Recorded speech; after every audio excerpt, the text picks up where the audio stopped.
Hello everyone, मैं study with सपना में सपना। आज हम करेंगे 7th क्लास की पॉलिटिकल साइंस या सिविक्स का चैप्टर फर्स्ट।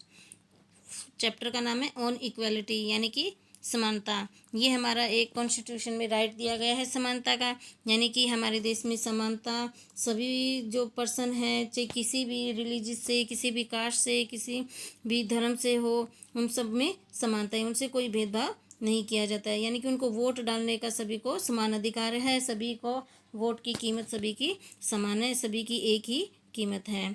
अब हम इसमें स्टोरी हम पढ़ चुके हैं इसमें कांता की, जिसको वोट डालने का समान अधिकार है, बट वो हॉस्पिटल में जाती है तो उसको समान अधिकार नहीं दिया जाता। अब इसमें हम आगे पढ़ेंगे रिकॉग्नाइज ऑफ डिग्निटी। डिग्निटी का मतलब होता है सम्मान, यानी कि सम्मान के बारे में, आत्मसम्मान के बारे में हम इसमें क्लियर करेंगे। यू हैव अंडरस्टैंड, अब आप समझते हो कि जो कास्ट है वी आर बॉर्न, जिसमें हम जन्म लेते हैं, जिस धर्म को हम जिस धर्म की हम पूजा करते हैं या जिस धर्म को हम अपनाते हैं, उसी के अकॉर्डिंग हम काम करते हैं। जो हम क्लास है, जो हमारी बैकग्राउंड क्लास है, जिससे हम आए हैं, वेदर यू मेक टू, जो फीमेल, जो मेल है, फीमेल है, उसी के अकॉर्डिंग जो है उसमें जो काम किया जाता है। Thing demonstrate why some people are treated inequality, उसी के अकॉर्डिंग के हमारे साथ अनइक्वलिटी का ट्रीट किया जाता है, उसी के साथ हमारा व्यवहार किया जाता है, उसी को डिटरमाइन किया जाता है। और जैसे हम इसमें एग्जाम्पल के तौर पर पढ़ चुके हैं कि ओम प्रकाश वाल्मीकि जो है, जो अंसारी है, उनके साथ अनइक्वलिटी का बिहेव किया जाता है, उनकी कास्ट और उनके रिलीजन्स के कारण, उनके धर्म के कारण से इनइक्वलिटी का उनके साथ बिहेव किया जाता है।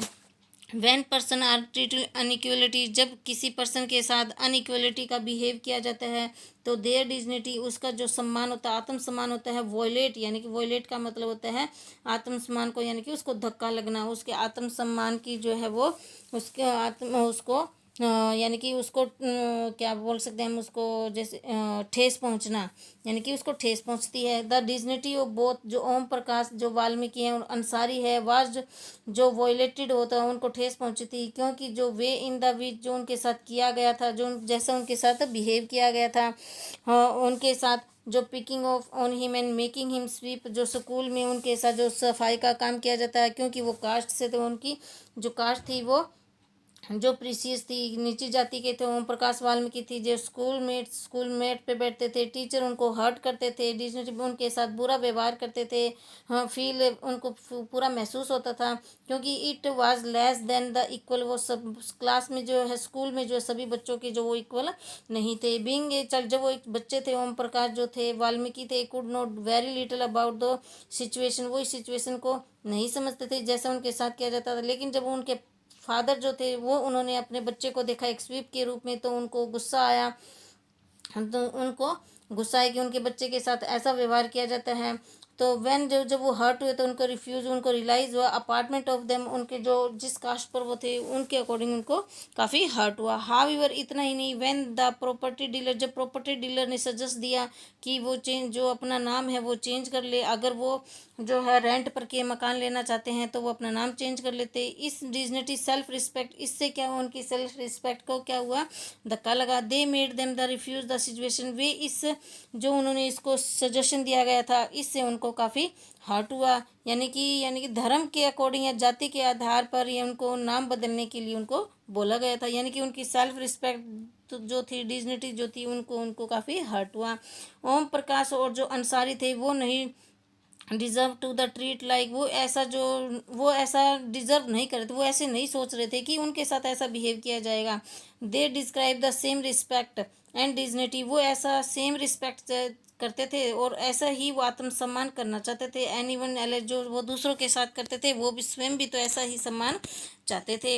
इक्वालिटी इन इंडियन डेमोक्रेसी, जो हमारी इंडिया है वो एक डेमोक्रेसी कंट्री है, उसमें इक्वालिटी को जो कैसे दिखाया गया है, देखो इंडियन कॉन्स्टिट्यूशन जो हमारा संविधान है उसमें जो एवरी पर्सन को क्या इक्वल माना गया है। इसका मतलब ये है कि प्रत्येक जो इंडिविजुअल है इन कंट्री में, जो प्रत्येक आदमी जो उनको सबको इक्वल माना जाता है, इंक्लूडिंग चाहे वो मेल हो, फीमेल पर्सन हो, फ्रॉम द किसी भी कास्ट से हो, किसी भी धर्म से हो, किसी भी ट्राइब से हो, चाहे वो एजुकेटेड हो, चाहे वो इकोनॉमिक बैकग्राउंड चाहे उसका कैसा हो, और वो हाँ जो कानून के सामने वो सब इक्वल है। दिस इज़ नॉट से, लेकिन ये नहीं कहा जा सकता कि अनइक्वालिटी कास्ट इन टेक्स्ट, भी अनइक्वालिटी को हम इग्नोर कर सकते हैं, अनइक्वालिटी भी इसमें काफ़ी अपनाई जाती है। इट डज नॉट क्या ऐसा नहीं है? बट एटलीस्ट, लेकिन लास्ट में क्या होता है, इन डेमोक्रेसी इंडिया में जो है ना, हमारी डेमोक्रेसी जो इंडिया है उसमें क्या होता है, the principle of the equality of the person is recognised. हमारी डेमोक्रेसी में क्या है, प्रत्येक आदमी को इक्वालिटी का अधिकार दिया गया है। वाहिल अर्लियर, अब इसमें हम नेक्स्ट देखते हैं, वायलेट नो लॉ, किसी भी कानून जो कानून बनाया गया हमारे डेमोक्रेसी में वो क्या है, हर किसी के लिए इक्वल है। नो ट्रीटमेंट, कोई भी जो है सोल्यूशन नहीं है। People were treated with dignity, जो पीपल जो है, आदमी जो है वो ट्रीट कर सकता है अपने आत्मसम्मान के लिए, क्योंकि वह सबके लिए इक्वल है। दिस रिकॉग्नाइजेशन, ये जो है रिकॉग्नाइजेशन है of equality include some of the following provisions of the constitution.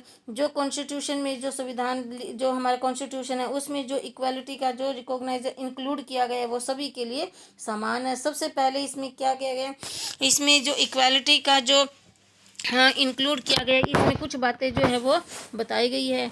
वो बातें मेन होती है समानता के आधार पर। फर्स्ट बात क्या है, जब एवरी पर्सन, प्रत्येक person is equal before the law.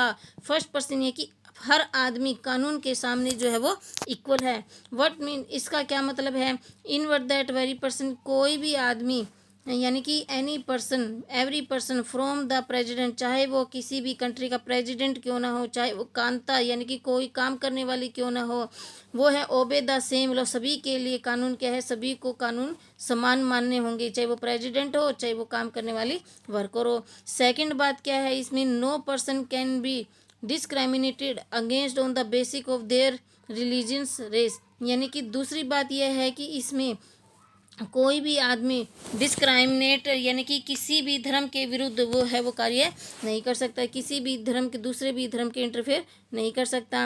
अब उसमें भेदभाव नहीं किया जाता, डिस्क्राइमिनेट नहीं किया जाता, किसी भी आदमी से धर्म के आधार पर कोई भेदभाव नहीं किया जाएगा। हाँ, इसमें देखो कास्ट या किसी भी प्लेस के आधार पर, बर्थ के आधार पर या किसी भी मेल या फीमेल के आधार पर उस पर से कोई भेदभाव नहीं किया जाएगा। अब इसमें देखिए फर्स्ट बात मैंने आपको इसमें बताई, कुछ बातें बताई गई इसमें। देखो फर्स्ट बात क्या थी, एवरी पर्सन और इक्वल बिफोर, कानून के सामने सभी इक्वल है। दूसरी बात इसमें क्या बताई गई थी, no person can be discriminated, किसी को भी किसी भी पर्सन को डिस्क्रिमिनेट यानी कि भेदभाव नहीं किया जाएगा, किसी भी धर्म के आधार पर, रेस कास्ट के आधार पर किसी से भी कोई भेदभाव नहीं किया जाता है। थर्ड बात इसमें आती है कि जो समानता के आधार पर या इक्वालिटी के आधार पर एवरी पर्सन जो ना, प्रत्येक आदमी has access to the public places including playground. प्रत्येक पर्सन जो है ना वो किसी भी पब्लिक प्लेस में आ जा सकता है, उसको समान अधिकार, सभी को इक्वल अधिकार दिए गए, इक्वल राइट्स है सभी को, किसी भी पब्लिक प्लेस में वो आ जा सकता है। उसके अंदर सभी प्लेग्राउंड, होटल, शॉप, मार्केट, सभी इसके अंदर इंक्लूड हो जाते हैं। ऑल पर्सन, सभी पर्सन कैन यूज, सभी use public available well, public की जो है कोई भी गवर्नमेंट की जो चीज़ें जैसे रिवर हो गया, रोड हो गया, बाथिंग जेंट हो गए, फॉर ये से इन सबको वो इक्वल यूज कर सकता है।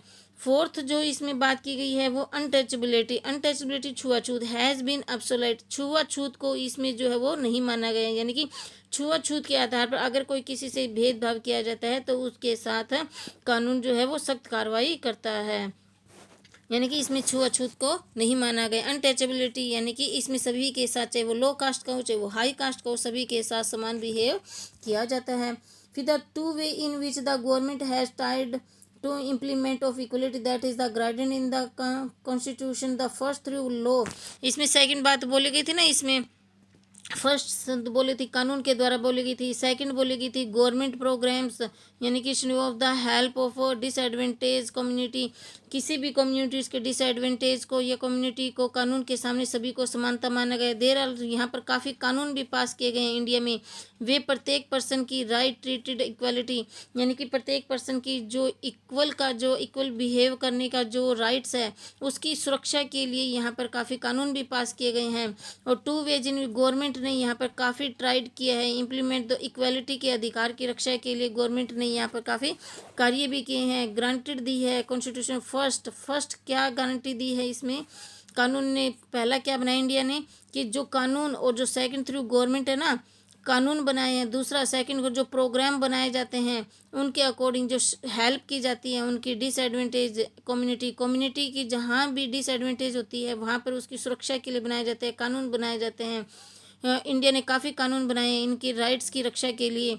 दी एडिशन ऑफ लॉ, इसमें कानून को भी इंक्लूड किया गया है। गवर्नमेंट हैज़ आल्सो, गवर्नमेंट जो है इसमें काफ़ी वर्क करती है। Set up several assembly of improve the lives in the community, in community के रहने के लिए वो काफ़ी जो है वो काफ़ी सुविधा देती है। Individual who live in the treated, अगर किसी के साथ अनट्रीट जैसे अनइक्वलिटी का बिहेव किया जाता है, काफ़ी कंट्रियों में आज भी किया जाता है। The schemes are the ensure greater opportunity for people who had the in this in the past, यानी कि पास्ट में भी, हमारे पुराने समय में भी जो है लोगों को उनके साथ काफ़ी अनटचेबिलिटी का या अनइक्वलिटी का बिहेव किया जाता था।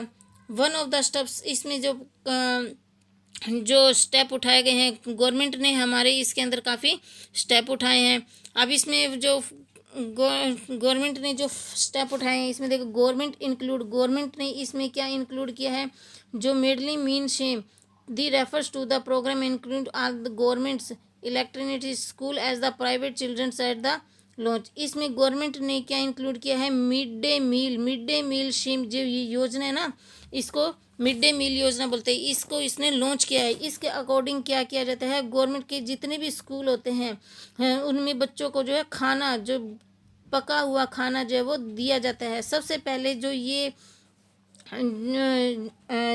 पहले ये शेम जो है ना वो कहाँ पे लागू की गई है, ये तमिलनाडु, ये योजना सबसे पहले तमिलनाडु के जो स्कूलों में है वहाँ पे योजना की गई, जो इंडिया का एक स्टेट है। ये कब लागू की गई, 2001 में लागू की है। सुप्रीम कोर्ट ने क्या पूछा है कि क्या सभी जो स्टेट गवर्नमेंट है उनमें ये सब में ये लागू कर दी जाए, और गवर्नमेंट को जो है वो आज्ञा दे दी जाए कि ये सब लागू की जाए 6 महीने के अंदर अंदर, ये सभी जो स्टेट है उनमें सब में लागू होनी चाहिए। दिस प्रोग्राम के क्या होता है, has had many positive effect, इसके काफ़ी पॉजिटिव इफेक्ट भी पड़ते हैं। दीज इंक्लूड द फैक्ट, इसके काफ़ी इंक्लूड भी फैक्ट हुए, जैसे मोर पीपल, जो पुअर पीपल थे ना, मोर पुअर बच्चे थे, गरीब बच्चे थे, वो क्या है इनरोल, यानी कि स्कूलों में आने लगे हैं, रेगुलर क्लास अटेंड करते हैं। हाँ, टीचर रिपोर्ट दैट, टीचर जो है उनकी रिपोर्ट भी लेते हैं। Earlier children often go to home, जो सुबह जल्दी आ जाते हैं बच्चे घरों से, उन्हें क्या है लंच भी प्रोवाइड किया जाता है। Then not return to school, और वो जो है स्कूल से भागते भी नहीं है, जैसे जो है वो घर वापस नहीं जाते हैं, रिटर्न वापस नहीं जाते हैं। But now when the mid day meal, और उनको खाने के लिए क्या स्कूल में खाना मिल जाता है, स्कूल वो घर वापस नहीं जाते हैं क्योंकि उनको खाना स्कूल में मिल जाता है। देयर अटेंडेंस हैज़ इम्प्रूव, और अटेंडेंस में भी काफ़ी इम्प्रूव हुई है। उनकी मदर जो काम करने के लिए बाहर जाती है, उनको अपने बच्चों की चिंता भी नहीं होती, खाने की चिंता नहीं होती। एट होम ड्यूरिंग, वो घर पर वापस भी नहीं आती है ना लंबे समय तक, क्योंकि जो उनको पता होता है जो उनको खाने की ज़रूरत होती है वो उनकी स्कूलों में पूरी हो जाती है। दिस प्रोग्राम, इस प्रोग्राम के जरिए उनकी हेल्प की जाती है। जो प्रोजेक्टिव कास्ट होती है, लो कास्ट होती है उनकी, क्योंकि children also caste in the school, जो सभी बच्चों के, जो सभी कास्ट के जो बच्चे होते हैं स्कूल में क्या है खाना खा लेते हैं, उनको खाना प्रोवाइड किया जाता है। दिस मील, वो एक साथ मिलकर बैठकर खाना खाते हैं। Eat the meal this together in quite in few places, थोड़ कुछ ही जगह में वो क्या है सब मिलकर बैठकर खाना खाते हैं। दलित वोमेन जो होती है ना, हैज़ बिन एम्प्लॉयड, जो खाना दलित वर्ग को की एक लेडीज़ को भी खाना पकाने के लिए एम्प्लॉय रखा गया है। हाँ, this mid day meal programme जो है आल्सो कीप, और किस में हेल्प करती है, रिड्यूस द हंगर, जो भूखे बच्चे होते हैं, भूखे स्टूडेंट होते हैं, उनकी भूख मिटाने में वो हेल्प करती है। Who often come to school, जो स्कूल बहुत कम आते थे, एंड कैन नॉट कॉन्फिडेंट, और जो कभी स्कूल में आते ही नहीं थे, बिकॉज दे स्टोमच एंड, और अब उनका पेट जो है वो कभी खाली नहीं रहता और वो रेगुलर स्कूल आते हैं। इस मिड डे मील प्रोग्राम से काफ़ी हमें फ़ायदा दिखाई दे रहा है। वाहिल जब government programme play in important role, जब गवर्नमेंट इसमें अपना एक महत्वपूर्ण रोल निभा रही है। इंक्रीजिंग इक्वालिटी ऑफ अपॉर्चुनिटी, यानी कि इक्वालिटी की जो अपॉर्चुनिटी है उसको इंक्रीज करने में गवर्नमेंट काफ़ी हेल्प करती है। This is must that the still need to डीडन, वो अपनी उनकी ज़रूरत के अनुसार वो अपना कार्य कर रही है। वाइल जब mid day meal programme help increase, जब इन मिड डे मील इनकी हेल्प कर रही है, अटेंडेंस इन बच्चों की पूरी हो रही है स्कूल में, there continues to big difference, तो इनमें कंट्री में काफ़ी जो डिफरेंस है वो काफ़ी कम हो रहा है, स्कूलों में कम हो रहा है। रिच अटेंड, जो अमीर आदमी के बच्चे हैं वो कहते हैं those who that the poor attend, यानी कि उनकी अटेंडेंस कम है और पुअर बच्चों की अटेंडेंस ज़्यादा होती है। इससे अमीर और गरीब में जो डिफरेंस है वो भी बढ़ गया है। इवन टुडे, आज भी हम काफ़ी स्कूलों में देखते हैं, कंट्री में देखते हैं, विच दलित चिल्ड्रन है ना, जो लोअर कास्ट के बच्चे लाइक ओम प्रकाश, जैसे ओम प्रकाश जैसे लोग हैं वो डिस्क्रिमिनेटेड अगेंस्ट, जो इन डिस्क्रिमिनेटेड के अगेंस्ट के विरुद्ध है, ट्रीट अनइक्वल, जिनके साथ अनइक्वलिटी का बिहेव किया जाता है, वे बच्चे फोर्स्ड कर रहे हैं इनटू इक्वल सिचुएशन, इस अनइक्वल सिचुएशन में वो इनमें फोर्स कर रहे हैं। They are dignity in not respected, यानी कि उनको वो है रिस्पेक्ट के लिए वो आज भी स्ट्रगल कर रहे हैं। This is because people refuse to think them is the equal through the law of require, क्योंकि ऐसा लोग जो है वो सोच रहे हैं कि ऐसे लोगों के लिए हमें कानून की ज़रूरत पड़ती है। One of the main reason, सबसे मुख्य कारण है कि फॉर दैट एटीट्यूड, जो एटीट्यूड्स है ना, जो चेंज सबका धीरे धीरे वो चेंज हो रहा है। Even though the persons are aware this discrimination in against of the, इस कानून के प्रति सभी का जो है थिंकिंग, सभी लोगों की सोच है वो चेंज हो रही है। They continue treat people inequality on the basic of the caste, आज भी लोग जो है ना, काफ़ी लोग जो है वो लोगों के साथ अनइक्वालिटी का बिहेव करते हैं कास्ट के आधार पर, रिलीजन्स के आधार पर, इकोनॉमिक सिचुएशन के आधार पर, क्योंकि हाँ कर रहे हैं, क्योंकि वे वुमेन के साथ भी ऐसा कर रहे हैं। This is only people begin to believe that no one the inferior, that every person deserve a treat with equal dignity, यानी कि जो लोग इनके साथ वो व्यवहार कर रहे हैं, अनइक्वालिटी का बिहेवियर कर रहे हैं, वो उनके साथ उनके सम्मान का जो है वो ट्रीट करना चाहते हैं, वो समानता का भाव चाहते हैं। That present attitude can be change, आज भी इसका एटीट्यूड चेंज करना चाहते हैं। Establish an equality in a democratic society, आज हमारी डेमोक्रेटिक सोसाइटी में जो है वो इन कंटिन्यू स्ट्रगल, आज भी उसका स्ट्रगल चल रहा है। Is one of the individual as well as various communities in India, India की काफ़ी जो कम्युनिटीज़ है ना, उसमें भी आज ये काफ़ी इंक्लूड हो चुका है। Describe to, you will read more about in this book, अब इसके बारे में हम और भी इन बुकों के बारे में हम इसमें पढ़ सकते हैं। तो ये चैप्टर जो है हमारा यहाँ पर, अब इसमें आगे और भी देखते हैं, इसमें एक और एग्जांपल के तौर पर देखते हैं इस चैप्टर को हम आगे। अब इसमें देखो, issue of equality in other democratic, अब ये जो इशू है इक्वालिटी का इशू है वो दूसरे डेमोक्रेटिया में भी इसमें दिखाया गया है। You are probably wondering whether India is the only democratic country, आपको ये पता होगा इंडिया जो है वो डेमोक्रेटिक कंट्री है विच देयर इज़ अनइक्वालिटी, वहाँ पे भी अनइक्वालिटी का बिहेव किया जाता है। वेरी स्ट्रगल इक्वल के लिए जो है वो काफ़ी कंटिन्यू जो है अभी स्ट्रगल चल रहा है। द ट्रूथ, ये सच है, मैनी डेमोक्रेटिक कंट्री है ना, हमारे वर्ल्ड में बहुत सारे वो डेमोक्रेटिक है, वहाँ पे भी आज ये स्ट्रगल चल रहा है। The issue of equally continues to be key issue around which community struggle, जैसे हमारी कम्युनिटी है जो वो इस अनटचबिलिटी या अनइक्वालिटी के विरुद्ध आज भी काफ़ी कम्युनिटी है जो वो इनका स्ट्रगल कर रही है। सो एग्जांपल के तौर पर हम एक एग्जांपल दे सकते हैं, जैसे यूनाइटेड स्टेट ऑफ अमेरिका में है जो अफ्रीकन अमेरिकन लोग हैं, whose associated were themselves in who the brought over from the Africa, यानी कि जो अमेरिका के लोग हैं वो अफ्रीका में आकर रहते हैं, उनको बोला जाता है अफ्रीकन अमेरिकन।